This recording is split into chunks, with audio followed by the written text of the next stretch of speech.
जम्मू कश्मीर के मुख्य सचिव डॉक्टर अरुण कुमार मेहता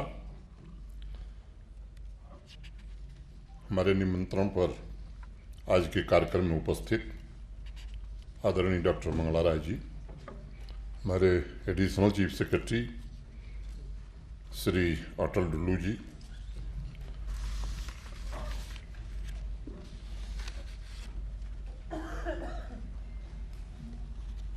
दलवई साहब, HS. Gupta ji, doctor J P. Sharma साहब, डॉक्टर नजीर गनई साहब, सभागार में उपस्थित देश के तथा जम्मू कश्मीर के सभी कृषि वैज्ञानिक, हमारे एग्रीकल्चर, हार्टिकल्चर, डिफरेंट डिपार्टमेंट्स के हमारे सभी अधिकारी, देश के दूसरे हिस्सों से आए हुए प्रगतिशील किसान भाई बहन, जम्मू कश्मीर के हमारे किसान बहन भाई,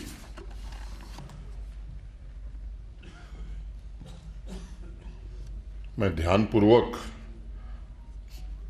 डुल्लू साहब से लेकर के और मेहता साहब के बीच जिन लोगों ने बोला है उनको ध्यानपूर्वक मैं सुन रहा था।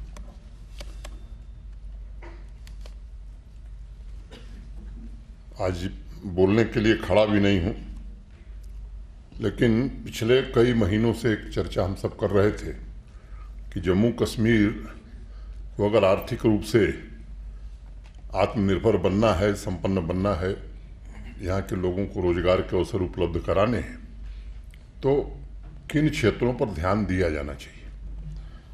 मोटे तौर पर मैंने अगर मैं कहूँ तो 4-5 चीज़ें अगर हम ठीक कर लें तो हमारी दिक्कतें कम हो जाएंगी, हम एक अच्छी स्थिति में आ सकते हैं। जिसमें सबसे बड़ा क्षेत्र हमारा एग्रीकल्चर और एलाइड सेक्टर है, जिस पर कि आज हम चर्चा कर रहे हैं। दूसरा एक क्षेत्र था इंडस्ट्री का, जहां हम प्राइवेट इन्वेस्टमेंट नहीं ला सके थे। आज़ादी से लेकर 1 साल पहले तक मोटे तौर पर 14,000-15,000 करोड़ का इन्वेस्टमेंट हुआ था। अभी जब प्रधानमंत्री जी आए थे 24 अप्रैल को, तो 38,000 करोड़ के इन्वेस्टमेंट की ग्राउंड ब्रेकिंग सेरेमनी हम लोगों ने जम्मू में करी थी। मैं उम्मीद करता हूं कि आने वाले 1 साल में ये 60-70 हज़ार करोड़ के ऊपर जाएगा। कोशिश हम उसमें ये कर रहे हैं कि एग्रो बेस्ड इंडस्ट्री अधिक से अधिक लगे, ताकि आज जो चर्चा हो रही है इसके जो सार्थक परिणाम निकलें, उसका लाभ हमारे किसान भाई बहनों को मिल सके। टूरिज्म आप सब जानते हैं, मैं विस्तार में नहीं जाना चाहता हूं क्योंकि आज विषय दूसरा है, उसकी भी अपनी दिक्कतें, उस पर मैं चर्चा नहीं करना चाहता हूं। चौथा जो यहाँ की विरासत है, हमारा क्राफ्ट है, हैंडीक्राफ्ट, हैंडलूम, अनेक जो हुनर यहाँ के लोगों का है, उसको कैसे हम बड़े पैमाने पर एक बड़े कैनवास पर खड़ा करके देश और दुनिया में उसे कैसे ले जा सकते हैं। तो इन सब चीज़ों पर अलग अलग तरह से हम सब काम कर रहे हैं। आज मुख्य रूप से मैं समझता हूं कि आज ये 2 दिन की जो कार्यशाला है, ये जम्मू कश्मीर का भविष्य बदलने की क्षमता रखती है।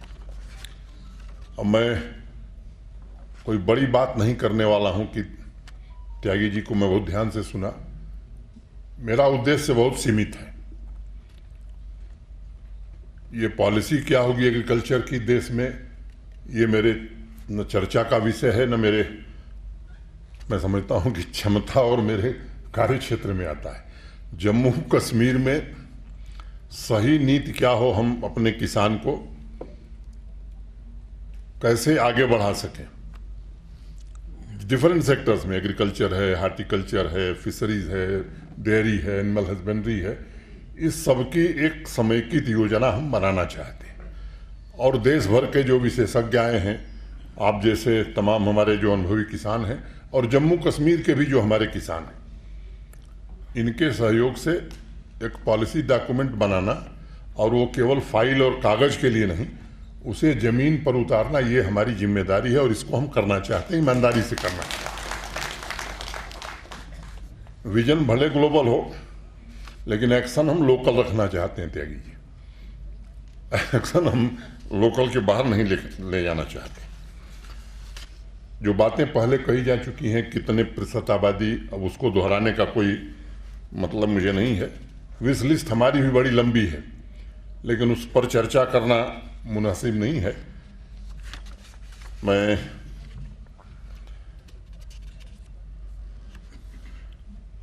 कुछ नीतियां ऐसी थीं जिनके कारण मैं समझता हूं कि काफ़ी दिक्कतें थीं।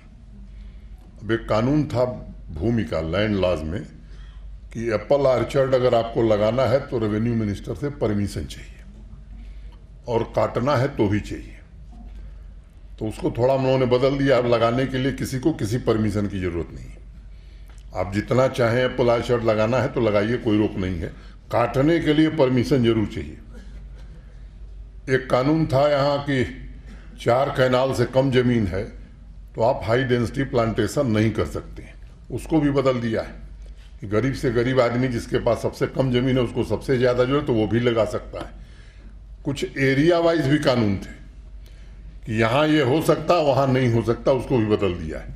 तो ये जो डिस्क्रिमिनेशन था, मैं समझता हूँ कि वो सब पूरी तरह से बदल दिया गया। अब सबको समान प्रकार की सुविधा और समान प्रकार के अधिकार देने की कोशिश की गई है।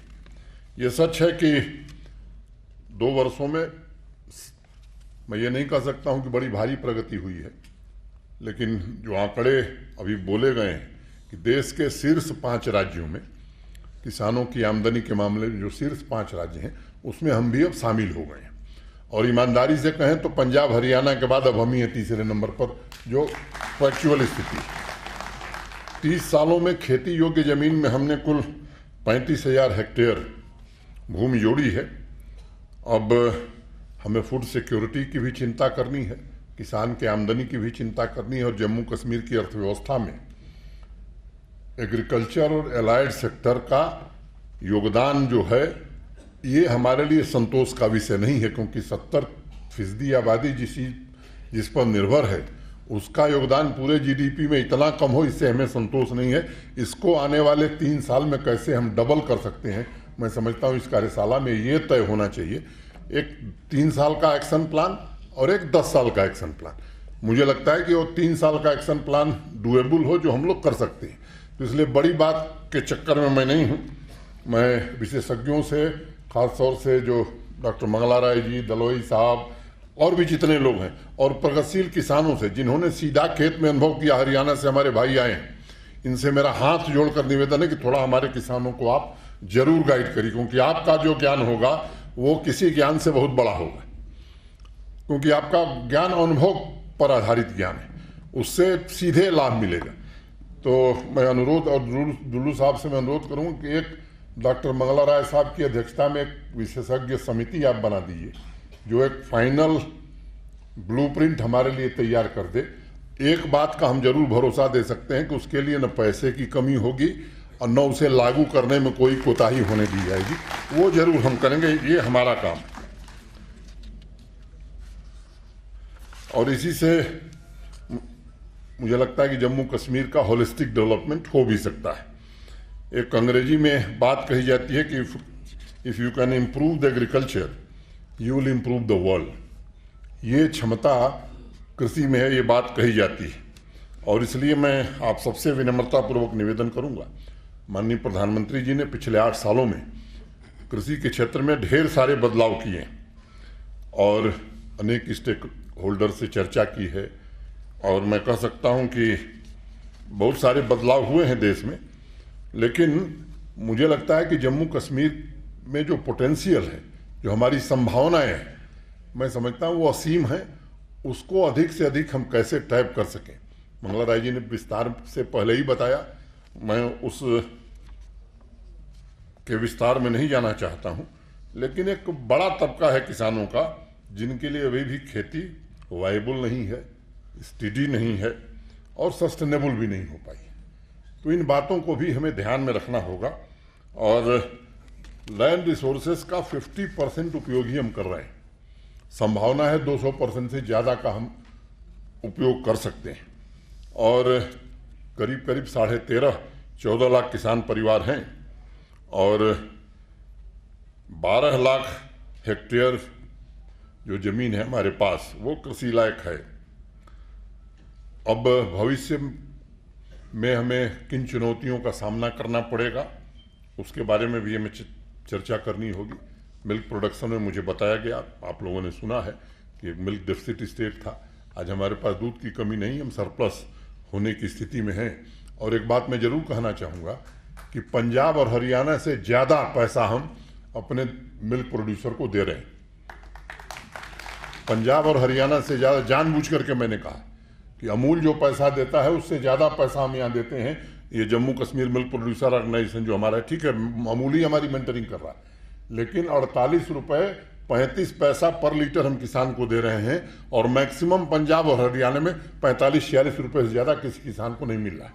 अभी 1.5 लाख लीटर मिल्क की प्रोसेसिंग हम कर रहे हैं। हमारा प्लांट आने वाले कुछ दिनों में और शुरू होगा। हमारा लक्ष्य है कि 3 साल के अंदर 5 लाख लीटर दूध की प्रोसेसिंग हमें निश्चित रूप से करनी है। इस दिशा में हम आगे बढ़ना चाहते हैं। सोडी साहब आए हुए हैं, कहीं दिख नहीं रहे, कल मिले थे मुझे, इनको अभी आप लोग सुनेंगे और मैं आभारी हूं उनका। वो काफ़ी हमारी इस मामले में मदद कर रहे हैं। मिलेट मिशन जो अगला वर्ष है 2023, मैं समझता हूं कि मिलेट ईयर के रूप में जाना जाता है। इसके लिए भी हमें योजना बनानी होगी। आज 2022 में हम हैं कि 2023 में हम कैसे इसका सदुपयोग कर सकें, अधिकतम उपयोग कर सकें, ये हमको निश्चित रूप से देखना पड़ेगा और इसमें कोशिश हमें करनी पड़ेगी। Farm mechanisation, credit flow, irrigation, seed replacement, crop diversification, branding, marketing, अनेक विषयों पर 2 साल में अपनी समझ के अनुसार थोड़ा बहुत या ज़्यादा हम लोगों ने काम किया है। लेकिन अब मुझे लगता है कि वक्त आ गया है कि सही तरीके से क्या हमारे लिए सबसे बेहतर रास्ता हो सकता है, वैज्ञानिक दृष्टिकोण से भी और व्यवहारिक दृष्टिकोण से भी। क्योंकि शर्मा साहब मुझे बहुत बुलाते हैं अपनी यूनिवर्सिटी में, इस कास्ट कश्मीर में भी मुझे अनेक बार जाने, तो मैं एक ही बात कहा हूँ, भाई ये लैब वाला काम बंद करके फील्ड तक ले जाइए। क्योंकि लैब में तो हम लोग बहुत कुछ कर देते हैं, जब फील्ड में जाते हैं तो वो प्रभाव हमें दिखाई नहीं पड़ता है। हमारे दोनों कुलपतियों ने, दोनों इंस्टीट्यूट ने काफ़ी, मैं कह सकता हूँ कि मेहनत की है और किसानों का जिस तरह से मेंटरिंग और सहयोग किया, मैं निश्चित रूप से इनका आभारी हूँ। आजकल कृषि के मिशन 4.0 में एक नई टेक्नोलॉजी का भी प्रयोग हो, इसकी चर्चा हो रही है। प्रिसिशन एग्रीकल्चर यानी यथार्थ खेती। अब पूरे गांव के खेत की सॉयल एनालिसिस से लेकर सीड प्लांटिंग, उसमें कीटनाशक स्प्रे, फसल की मॉनिटरिंग, इरिगेशन, सभी कुछ ड्रोन तकनीक के माध्यम से किया जा सकता है। अब इन सब विषयों पर मैं जानकार नहीं हूँ, विशेषज्ञ लोग चर्चा करेंगे और इसकी एक रणनीति बनाएंगे। हाई डेंसिटी प्लांटेशन अधिक से अधिक बढ़ावें हम। ये अभी जिस अनुपात में हम चाहते हैं उस अनुपात में नहीं बढ़ा पाए हैं। हमने जो लक्ष्य रखा है 55,000 हेक्टेयर का पूरा करने का, जिस गति से अभी हम चल रहे हैं, मुझे लगता है कि जो समय सीमा हमने निर्धारित की है उस समय सीमा में हम नहीं पूरा कर पाएंगे, इसलिए उस गति को हमें बढ़ाना होगा। 2 मुख्य बातें मुझे समझ में आती हैं कि एक तो हमारे यहाँ कोऑपरेटिव सिस्टम फंक्शनल नहीं है बहुत अच्छे तरीके से।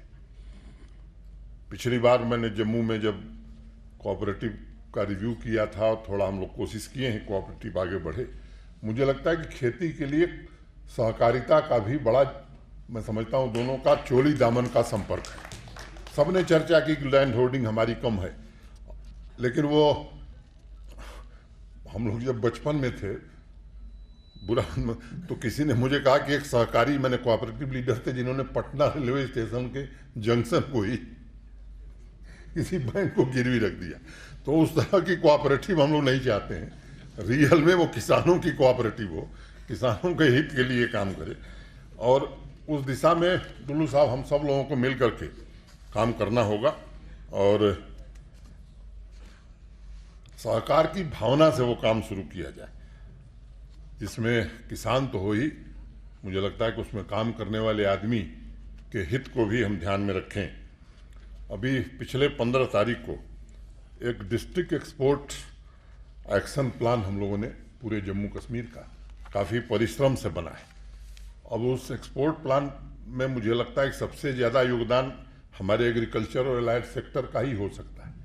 इसको कैसे हम करें, इस पर मुझे लगता है कि हमें काम करने की ज़रूरत है। नेशनल सैफरन मिशन ने निश्चित रूप से सैफरन के किसानों की आमदनी में काफ़ी बढ़ोतरी की है, लेकिन अभी भी पैदावार 5 किलो पर हेक्टेयर नहीं गई। ये लक्ष्य मुझे लगता है कि कोई बड़ा लक्ष्य नहीं था। अभी 4.65 या 4.75 केजी पर हेक्टेयर हम पैदा कर रहे हैं। दाम में इजाफा हुआ है, लेकिन यील्ड में भी इजाफा हो, इस पर साइंटिफिक इंटरवेंशन की ज़रूरत है। और डॉक्टर गनई और उनकी टीम से मैं अपेक्षा रखूँगा कि ये हमारे लिए संतोष का विषय नहीं हो सकता है।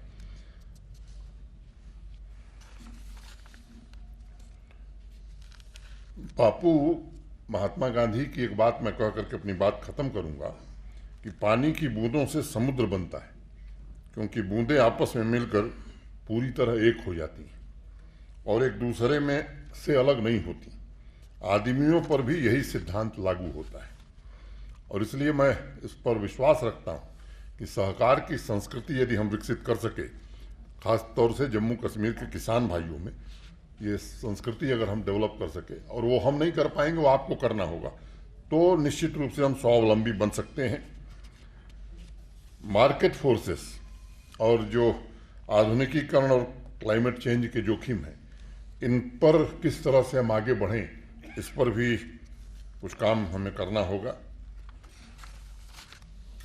हमारा पूरा इकोसिस्टम जो एक दूसरे का विरोधाभासी न हो, एक दूसरे का पूरक हो, ये 2 दिन में निश्चित रूप से इस पर आप सब चर्चा करेंगे। कल भी हम लोग रहेंगे और सुनेंगे हम लोग दिन भर कि मैंने डुल्लू साहब से अनुरोध किया है कि ये समिति हमारी जो है एक बन जाए, और मंगलारा जी से मैं विशेष रूप से अनुरोध करूंगा कि ये देश में आपने बड़ा काम किया है, ये जम्मू कश्मीर के लिए भी मेरा आपसे विनम्र अनुरोध है कि हमारे दोनों कुलपति और हमारे जो यहाँ के कृषि वैज्ञानिक हैं तो लगे, आप थोड़ा समय दे करके हमारी कार्य योजना को मूर्त रूप देने में हमको आशीर्वाद दीजिए। मैं पूरे जम्मू कश्मीर की तरफ से आपके प्रति इसके लिए आभार भी व्यक्त करूँगा। और एग्रीकल्चर इंफ्रा फंड के बारे में प्रेजेंटेशन है, उसमें चर्चा होगी, मैं उसके डिटेल में नहीं जाना चाहता हूँ। पोस्ट हार्वेस्ट जो नुकसान हो रहा है, पहले से हमारी कैपेसिटी बढ़ी है लेकिन अभी भी नुकसान ज़्यादा है, इन सारे विषयों पर 2 दिनों में चर्चा हो और क्या क्या किया जा सकता है। मैं समझता हूँ आज इससे ज़्यादा मुझे कहने की ज़रूरत नहीं है। हमारे जो इंटरप्रेन्योर्स और स्टार्टअप्स हैं एग्रीकल्चर के, मुझे लगता है कि इनको कैसे हम ज़्यादा से ज़्यादा प्रमोट कर सकें। सरकारी तौर पर हमने ये कहा है कि जो हमारे विद्यार्थी हैं खास तौर से, ये जिनके जितने स्टार्टअप लेकर के आएंगे, तो इंडस्ट्री को जैसे हम ज़मीन दे रहे हैं तो पैसा ले रहे हैं, इनको हम रियायती दर पर, क्योंकि ये कल्चर हमारे यहाँ बढ़े, जितनी सुविधा होगी उस प्रशासन की ओर से इनको हम सुविधा देने का काम जरूर करेंगे। वायबल और रिलायबल प्रोजेक्ट्स को जितना कम समय में हरी झंडी दी जा सके, मैं समझता हूं कि वो हमारे लिए फ़ायदेमंद होगा। और मैं पहले ही कहा कि लैब टू फील्ड और फील्ड टू मार्केट, ये सिद्धांत एग्रीकल्चर रिसर्च और एक्सटेंशन का अगर हम लेकर के चलेंगे तो निश्चित रूप से आने वाले समय में हमें लाभ होगा। मॉडर्न टेक्नोलॉजी का पर्याप्त दोहन जहाँ लाभकारी है, वहाँ एक चुनौती भी है। और पिछले कुछ सालों में एक्सटेंशन सर्विसेज के क्षेत्र में हमने काफ़ी प्रगति की है, लेकिन अभी भी उसे हम आकांक्षाओं के अनुरूप सशक्त नहीं बना सके, और इसलिए किसानों से अस्थायी संवाद, मोबाइल और डिजिटल टेक्नोलॉजी का अधिक से अधिक इस्तेमाल, और मुझे लगता है कि अब तो किसान से संबंधित जो जानकारी है वो ओपन डेटा प्लेटफार्म भी हम तैयार करके, क्योंकि अभी एक यंग किसान को हम सुन रहे थे, और मैं नहीं मानता हूं कि किसानी करने के लिए लोग अब आने वाले नहीं, लोग आएंगे बशर्ते उनको ये विश्वास हो सके कि बाकी जो दूसरे काम हम कर रहे हैं उससे बेहतर जिंदगी हम यहाँ गुजार सकते हैं, तो निश्चित रूप से लोग आएंगे। उसके लिए जो भी कोशिश करनी होगी वो निश्चित रूप से हम लोग करेंगे। मैं इससे ज़्यादा आज कुछ न कहते हुए सभी बाहर से आए हुए वैज्ञानिकों का, जम्मू कश्मीर के दोनों हमारी एग्रीकल्चर यूनिवर्सिटी के वाइस चांसलर साहब का और डुल्लू साहब को मैं विशेष रूप से धन्यवाद देता हूं। इस महत्वपूर्ण विचार मंथन से जो अमृत निकलेगा, मैं उम्मीद करता हूं कि अमृत जम्मू कश्मीर की अर्थव्यवस्था को भी सुधारेगा, लोगों के जीवन स्तर में भी बदलाव लाएगा और स्वाभाविक रूप से आर्थिक संपन्नता भी आएगी। और किसान है इसलिए एक अंतिम बात मैं कहना चाहता हूँ, एक बात सबको अपने जहन में बैठा लेना चाहिए कि विकास वहीं होता है जहाँ शांति होती है। अशांति में विकास दुनिया के किसी कोने में नहीं हुआ है, और ये बात सबके जहन में, क्योंकि केवल प्रशासन करेगा, सरकार करेगी, सिक्योरिटी फोर्सेस करेंगी, ये केवल इनका जिम्मा नहीं है। मैं समझता हूँ कि ये बात आपको भी निश्चित रूप से बैठा लेनी चाहिए। पिछले 2 वर्षों में बहुत कुछ बदला है, मैं उस पर कोई भाषण नहीं देने जा रहा हूँ, आप सब इससे परिचित हैं। देश में सबसे ज़्यादा टूरिस्ट आज जम्मू कश्मीर में आ रहा है। मुझे याद है मैं 8 अगस्त 2020 को आया था, श्रीनगर एयरपोर्ट से 32 फ्लाइट ऑपरेट करती थी, आज 110 कर रही हैं। जम्मू एयरपोर्ट से 8-10 फ्लाइट चलती थी, आज 54 फ्लाइट चल रही है। कनेक्टिविटी की बात, जम्मू से चल करके श्रीनगर आने में 10 घंटे लगते थे, आज 5 घंटे में लोग आ रहे हैं। और वो जो स्ट्रेच है वो अगले साल तक बन जाएगा, तो आराम से 4-4.5 घंटे में आ जाएंगे। रेल कनेक्टिविटी कश्मीर से कन्याकुमारी अगले साल हो जाएगी। तो इंफ्रास्ट्रक्चर के काम 1 लाख करोड़ के हाईवे और टनल के प्रोजेक्ट प्रधानमंत्री जी के कारण जम्मू कश्मीर में बन रहे हैं। ढेर सारे ये मैं कह सकता हूँ, लेकिन कुछ लोग हैं जिनको ये बात पसंद नहीं आती है, खासतौर से जो हमारा पड़ोसी है उसे ये बात पसंद नहीं आती है कि आखिर यहाँ टूरिज्म कैसे बढ़ रहा है, यहाँ इंडस्ट्री कैसे आ रही है, यहाँ की इकानमी कैसे ग्रो कर रही है। वो जानबूझ करके कुछ न कुछ षड्यंत्र करता है और कुछ लोग उसमें शिकार हो जाते हैं। मैं आप सभी किसान भाइयों से, जो जम्मू कश्मीर के रहने वाले, उनसे मैं कहना चाहता हूँ कि ये आपकी भी एक नैतिक जिम्मेदारी है, क्योंकि मैंने पहले कहा कि जहाँ शांति है वहाँ विकास नहीं हो सकता है। अगर वास्तव में जम्मू कश्मीर को विकसित करना है तो यहाँ शांति स्थापित करना सबसे महत्वपूर्ण काम है, बाकी कोई काम इससे महत्वपूर्ण नहीं हो सकता है। सिक्योरिटी फोर्सेस जी जान से काम में जुटी हुई हैं कि आप लोग अमन चैन से रहिए, लेकिन कुछ लोगों को ये बात मैंने कहा पसंद नहीं है। मैं शुरू से एक बात कह रहा हूँ कि हमारी नीति बड़ी स्पष्ट है कि गुनहगार को छोड़ो मत और बेगुनाह को छेड़ो मत। उस नीति पर हम इसलिए कायम है कि हम नहीं चाहते हैं किसी बेगुनाह आदमी के साथ कोई भी गलत काम हो। लेकिन कुछ साजिशें हो रही हैं, जानबूझ करके सिक्योरिटी फोर्सेस को उत्तेजित किया जाता है कि इनसे कोई गलती हो जाए, ताकि आम आदमी, आम किसान, आम नौजवान सड़क पर आए। वो गलती हम नहीं करेंगे, किसी हाल में नहीं करेंगे। लेकिन समाज को भी अपनी जिम्मेदारी का, अगर आप चाहते हैं कि जम्मू कश्मीर आर्थिक रूप से प्रगति के रास्ते पर आगे बढ़े, तो आपकी भी कुछ जिम्मेदारियां हैं। उन जिम्मेदारियों का निर्वहन आपको करना पड़ेगा, तभी जम्मू कश्मीर जो मुकुटमणि था भारत का, फिर से मुकुटमणि हो सकता है। इतनी ही बात कह करके मैं आए हुए अतिथियों का हृदय से अभिनंदन करता हूं जम्मू कश्मीर की ओर से, और एक बार विशेष प्रार्थना करता हूं इस 2 दिनों की कार्यशाला में आप सब एक स्पष्ट रणनीति हमारे लिए बनाइए, हम उस पर जरूर चलेंगे और जम्मू कश्मीर के किसानों का भविष्य सुंदर हो, समृद्ध हो, इसकी हर कोशिश करेंगे। बहुत बहुत धन्यवाद। नमस्कार।